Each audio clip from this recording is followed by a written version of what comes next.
If I start with shame, I feel that shame for me was something that sort of was put upon me gradually over the course of my childhood.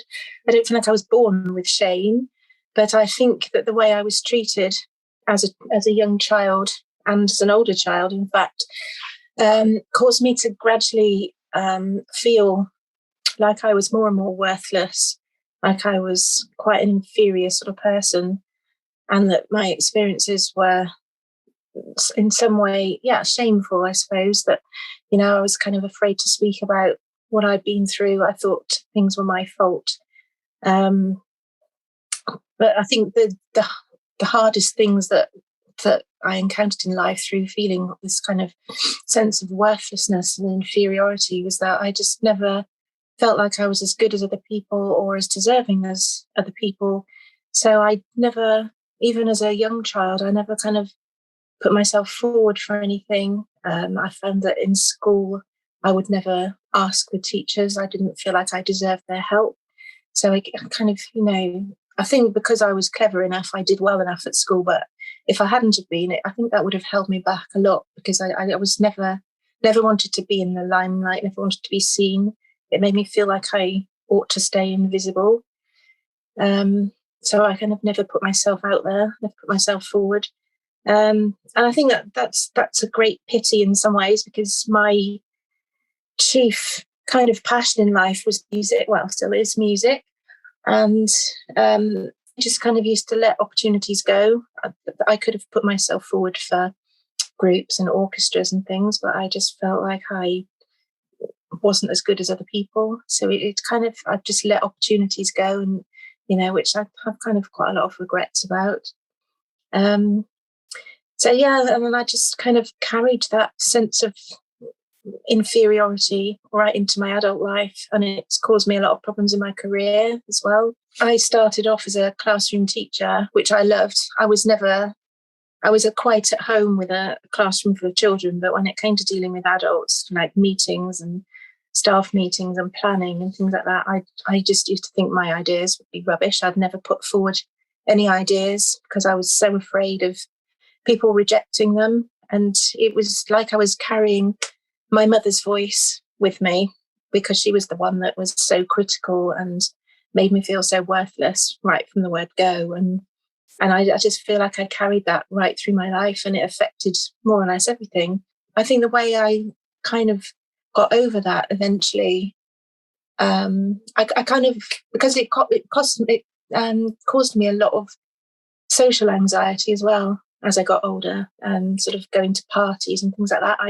I just had this sense that I was this worthless, kind of boring person that nobody would want to talk to or would find at all interesting. So I just used to sit. I was a good listener, but I would never talk to people about myself or about my life, because I just thought that they're just going to find me so boring. And it was really, and it was really depressing, really hard, because I could see what I was doing, but I didn't feel like I had any way to get over it, because it was such a big thing in my head that, I'm this boring, worthless person. So when I was in my late 20s, I did see a psychologist, and we did a lot of CBT work around this kind of social anxiety, and that was really, really helpful. We kind of unpicked social situations. Like, there was a time when I was working part-time in school, and for some reason social things got organised, like evenings out and that, and sometimes for nobody's fault, I would just get left out because I wasn't there all the time, and people just kind of forgot about me a little bit because I wasn't a full-time teacher. But in my head, it was like they've deliberately left me out because they don't want me there. They think I'm boring. And so I suppose there was a degree of paranoia around things like that. But with this psychologist, I kind of took these situations and we broke them down, and we kind of said, well, what was an alternative? What might have been the cause of what you're thinking?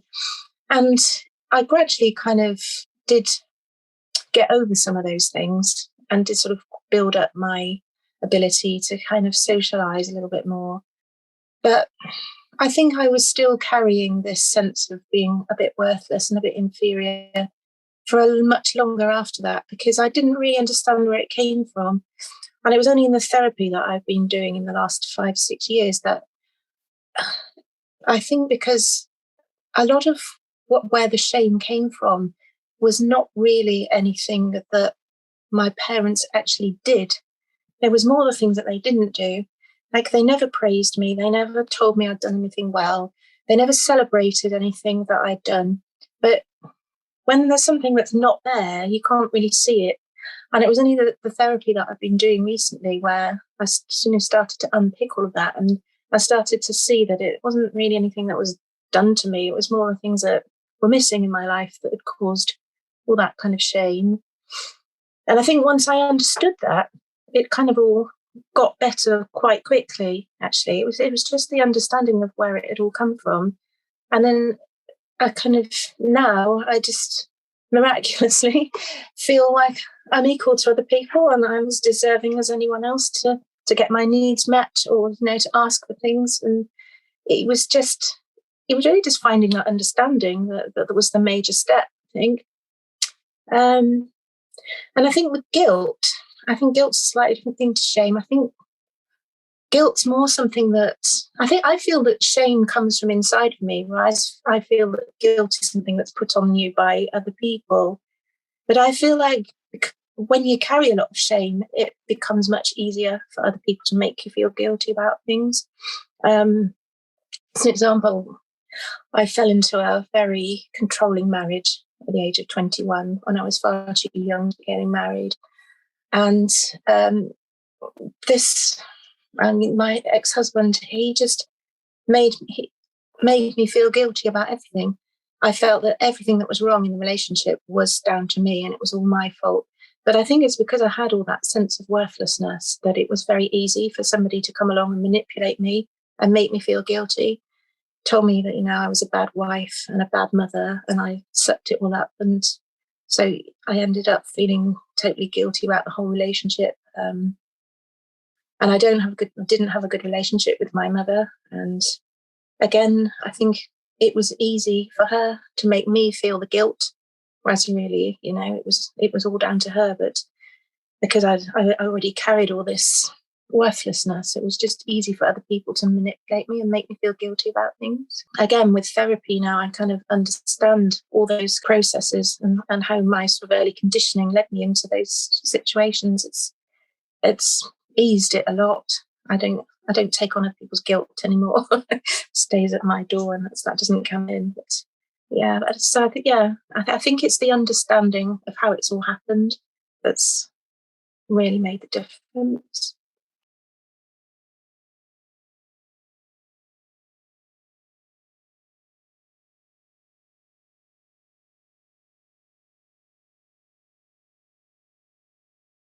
Yeah, I've had various degrees of kind of physical symptoms associated with anxiety. Sometimes I would just feel a bit shaky about going into certain situations. But then when I was a teenager, because I was under such huge emotional strain, which I didn't understand at the time, that, my father was abusing me every day of my life. And I was just kind of shutting out all the emotions. But I had a strange kind of sensation quite often that would just come on me out of nowhere, where I would just feel like I was not in the room anymore. Like I was it felt like I was sitting behind a piece of glass and watching everything that was going on around me, but I didn't understand why that was. And it was absolutely terrifying because, I kind of tried to talk to my friends and they didn't know what I was talking about because nobody else was experiencing this. And I just thought there was something extremely wrong with my brain. I was terrified. And the fear of that was just feeding into the general fear. And I was just in this kind of state of semi-panic most of the time. And the knock-on effect of that was that I hated being in any rooms where I felt like I couldn't get out. If I was in any kind of small place like theatres or the back of a car or a bus, it would just make me feel really, really panicky, and I would start to go into this derealized state. And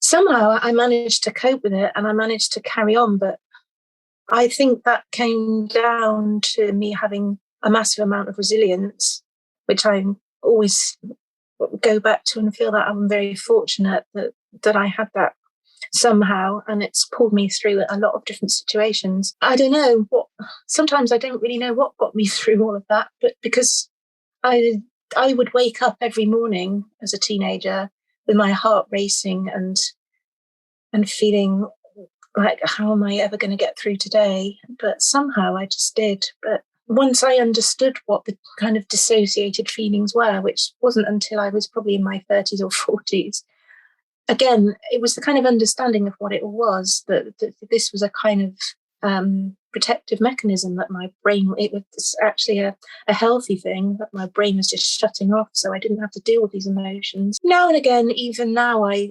sometimes go into a bit of a panic mode, but I have kind of strategies now that help me. I just remind myself what's going on, and I just give myself a little bit of time just to calm down rather than to let myself fall straight into that kind of panic. I just have a way of saying, no, this is what's happening. You just need to breathe. You just need to take a minute, and it usually just calms down again. Probably, again, music helped me a great deal.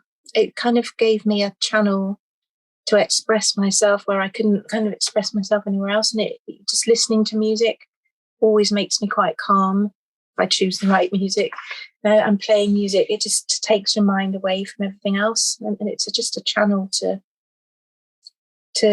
think about something else when everything just seems to be kind of piling on you. So I would encourage anyone to, if they have any sort of a hobby, anything creative or sport, even just something that will enable you to express yourself, and just to find something to just take your mind away from everything else that's going on. It was an incredible. I feel it feels like a gift that I was given to help me cope, really, to have music to play. And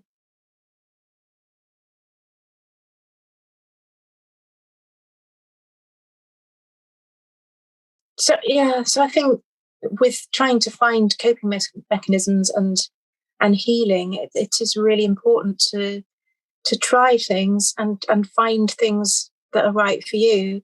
I mean, I've tried lots and lots of different kind of wacky therapies, and I found things that have been really, really useful, and things that I thought, whoa, what's going on here? Because I carry, and I know I carry a lot of tension in my body, and I am still trying to investigate ways to get rid of it. And I tried something called TRE, which seems to have changed. It seems to have changed what it stands for. It used to be something different from what it is now, but it's basically a kind of physical therapy to try and release tension from the body. And I went to a class with a lady that was doing this, and I just thought, oh, what am I doing here? This is so weird. And it just did not feel right at all. But then I've also tried recently a gong bath, which I think appeals to me because it's music based, sound based, where there are lots of the person that's running the class has gongs and singing bowls, and you lie and just relax. And I found that, and she says this is the whole point of it, that those sounds can resonate inside of you and release emotions. And I found that very powerful. I've always found when I come back from a class, I never really know what's going to be released, but I've always found that there's something that it's kind of resonated with, and quite powerful things have come up for me. One time recently, I still think I was carrying quite a lot of the fear of some very small parts, young parts of me, and I felt all this fear kind of exploding out of me, and it was very, very cathartic. So I think it's just a case of trying lots of things.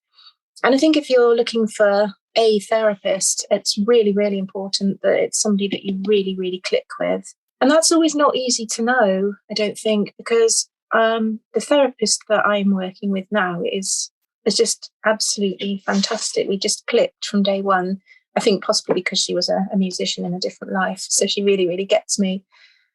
But it's hard because I compare her now to a therapist that I had years and years ago, who I thought at the time was great, but now I realise that she was just a little bit almost like a blank screen. She didn't give anything of herself away at all, which I know that's the way some therapists work, but I find that having somebody that tells me the things that she has in common with me, for instance, kind of really helps. It makes it a little bit more human, and I feel a little bit more validated.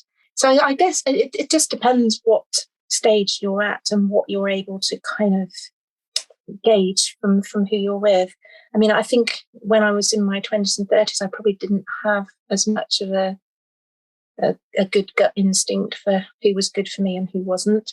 But yeah, I would always just try and listen to your instincts. And if something doesn't feel right for you, then I would definitely just keep trying somewhere else until you find something that really feels like it's fitting and it's really comfortable. Because I think that's, in some ways, I think that therapy really works. The thing that works about it most is the person and the dynamic between the two of you. I don't think it's going to work if you don't feel like you know it's a complete two-way thing.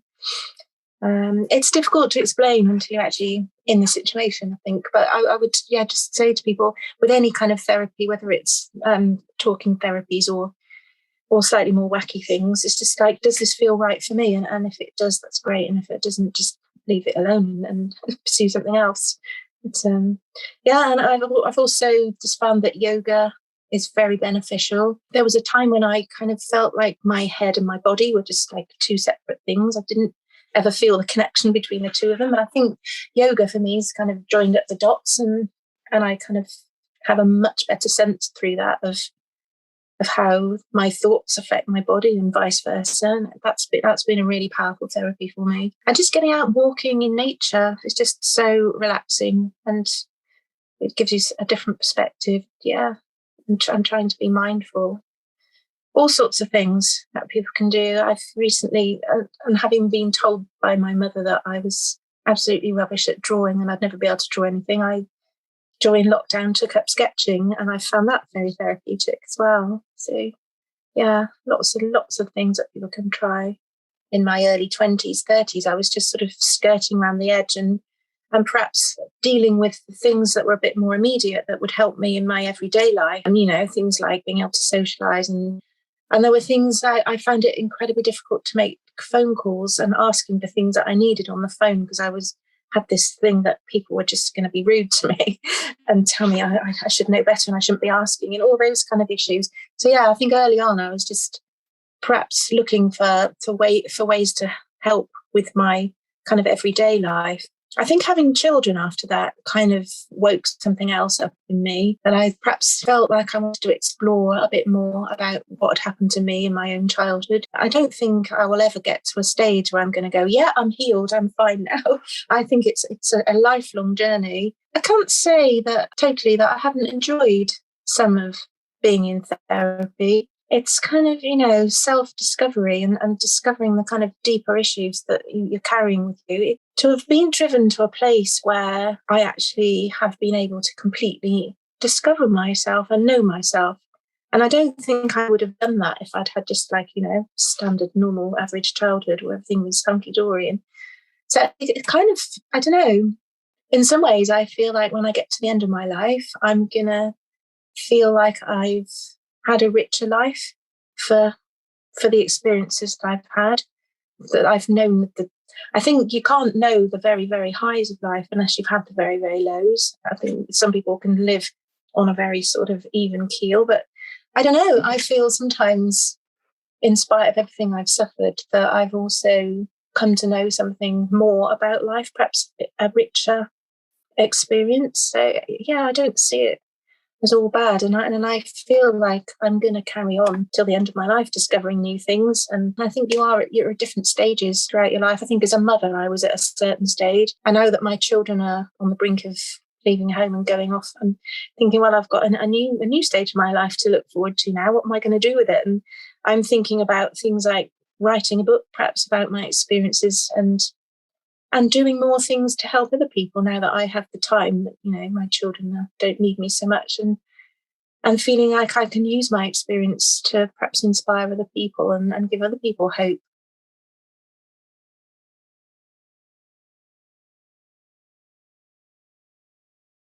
Always felt that I've had an instinct for reading people's faces and knowing what they were feeling, because as far back as I can remember, I had to read my father's face because he was such a violent man, and he would just turn in an instant from smiling to looking like some kind of evil monster. And, every time he walked into the house, we would kind of have to gauge what mood is he in. And I think, from a really early age, I got really used to reading people's faces and seeing what they were thinking and feeling, and just sometimes getting a vibe from people as well. The only thing is that I fell into this marriage with this narcissistic man, which obviously I didn't realize that was what he was at the time. But when I divorced him, I spent the best part of 2 years reading every single book I could find about narcissism, and he ticked every single box on every single tick list. But it made me realize that there are people out there that are impossible to read, and I beat myself up for so long thinking, why did I not, with all the wisdom that I thought I had about people, why did I not read this man? But when I researched into it and looked at all these tick lists and things, I thought, no, there's no way anybody could have seen through him. He was just such a charmer when I first met him. And because of the way I was, because I was so easily manipulated at that point, and because, he could just tell me anything and I would believe it, because he just had this sense of power. But now I came to understand that there are some people out there that are very, very difficult to read. And I think if I met him now, to be honest, I would see all the red flags, but not because of anything instinctual that I have inside me, just because intellectually of what I read about these people. But I'd say to anybody, if you meet someone who appears to be really, really charming and kind and goes out of their way to do anything for you, and then that suddenly seems to disappear one day, I would say that is a huge, huge red flag. And I would really, really question what's going on here, because that's what he did. He kind of had me, and then very, very quickly, he manipulated things so that I was living with him suddenly after only knowing him for a few weeks. And he turned just like that. It was suddenly everything was my fault. And, he was angry about everything. But I kind of always felt that it was my fault and that I had to do something to fix this relationship. And I always believed that I could, because I remembered that lovely time when he was showering me with presents and taking me out to expensive restaurants. And then every so often he would do that just for a couple of weeks. And I would think, oh, well, yeah, that's the lovely man that he started off as. So it must be something I'm doing. And very, very manipulative. There's other red flags as well that I would definitely see now that perhaps I didn't then, things like him having to know where I was all the time, who I was calling on the phone all the time. I couldn't spend any money without him knowing where it was going. And yeah, if you any kind of feeling that you're being controlled, I would just really kind of think, what's going on here? And I do get very quick gut instincts about people.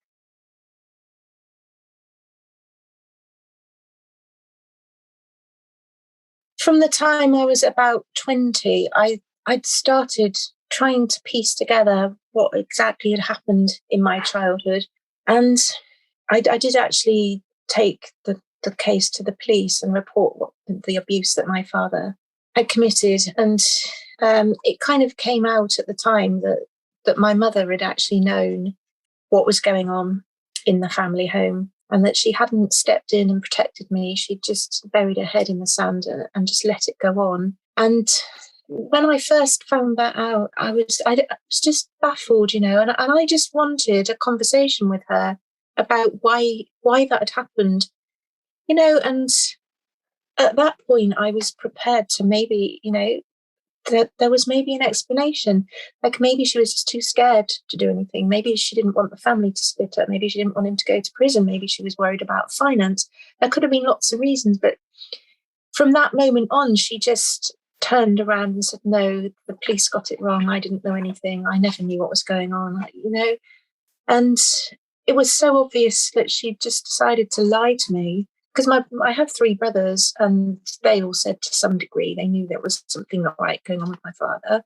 There were six of us in this quite small house, and I would disappear upstairs every night for an hour, and floorboards would creak, and they would see expensive presents that he'd given me. And so they pieced it all together. It was really quite obvious. But I tried, over the period of about 20 years to have this conversation with my mother. If she'd just turned around and explained to me what her thinking was, and an apology, that would have been enough for me, because I knew she wasn't in an easy situation. My father was violent. She was scared of him. But, it was just really, really hard to know that she was just lying and not telling me what'd been going on. And I tried and tried and tried. And I'd write to her, and we'd have this series of letters for a while, but she was never going to admit to any of this. And then I had my own children, and it started to really come home to me what a terrible mother she'd been, not just for this lack of protection, but for all sorts of other reasons. And she showed very little interest in my children as well, which really, really hurt me. It was just really difficult to be with her. And in the end, I just got to the point where I kind of thought I was almost making myself ill, just worrying about it. And, I'd send her a letter, and then I'd sit there for days on edge, with adrenaline pumping, just waiting for this reply, thinking, what's she going to say now? And I was just really getting myself into a state about it. And in the end, I just thought, enough's enough, really. This relationship's not benefiting me in any way. She wasn't close to my children. They were old enough to tell me themselves that they didn't feel like they really even knew her, or they could have any kind of bond with her. So I just thought in the end it would be easier just to cut her out of my life completely. And she seemed to kind of accept that. It was just a sort of unwritten agreement, really, that we would just not speak to each other. I mean, we still occasionally came into contact with each other through like family weddings and things, but we would just ignore one another, just not even look at each other. And that was easier in a way, because I'd always had this kind of, well, what is this relationship? What am I supposed to do with it? Am I supposed to send her a Christmas card? Am I supposed to call her every so often? I don't really understand. It was just easier in the end. The rest of my family didn't particularly like it. And it's a very, very hard thing to do, because for so long, there's this thing in society that, you should love your mother, whatever she's done to you. She shares your DNA. You kind of you can't just cut her off. And it was a very difficult thing to do, and a very difficult thing to talk to people about, because most people I know have quite a loving relationship, obviously, with their own mothers, and people find it very, very hard to understand that any mother could be quite so cold and callous and uncaring. And I've recently discovered on Facebook there's a forum for people just like me, that, for adults that have become estranged from either one or both of their parents.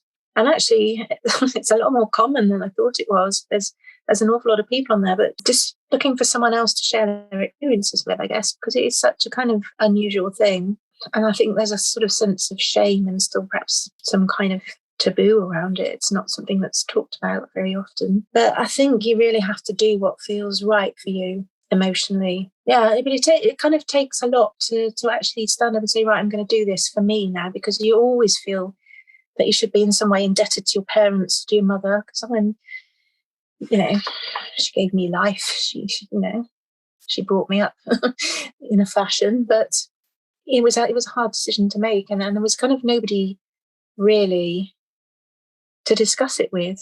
I did talk it through with my therapist, but there's nobody else out there in my sort of everyday life that's encountered anything like this. It's quite a lonely thing to do, and when you meet somebody that you don't know very well, it's like, do you bring up the subject that you don't speak to your own mother? It's a kind of hard thing, but I don't know. I think you just have to, again, just do what you think instinctively feels right for you in a situation like that.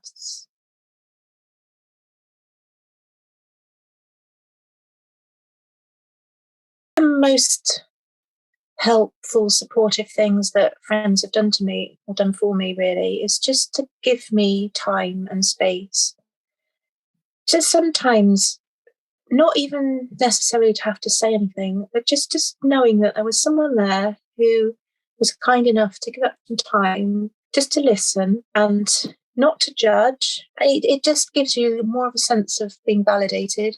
You know, if there's somebody else, just another human being there who's prepared to hear you and believe you, I think that's really important. Just to help somebody feel that they're being believed, because there's an awful lot, you know, when you go through abuse and stuff in families where you're being scapegoated and told that you've got it wrong, you're making too much of a fuss about it, you know, just get on with you. My mother frequently used to just say, just get on with your life, you know, just put it behind you. And, you know, and you just can't. And just having somebody else there that's just prepared to give you that time and you know, so just take as long as you like, you know. Just people that have helped keep me calm, really. You know, if you are perhaps trying to support somebody who's getting a bit agitated, just to help them calm down, just to remind them to breathe and just take their time. Sometimes to help people just stay grounded, ask them questions about what's going on in their everyday life, just to give them something else to think about, or just asking somebody to just tell you what they can see in the room or what they can smell, what they can hear, just kind of grounding things to just to keep people calm. But I think the important thing is just to help people feel that they're being listened to and validated and not judged.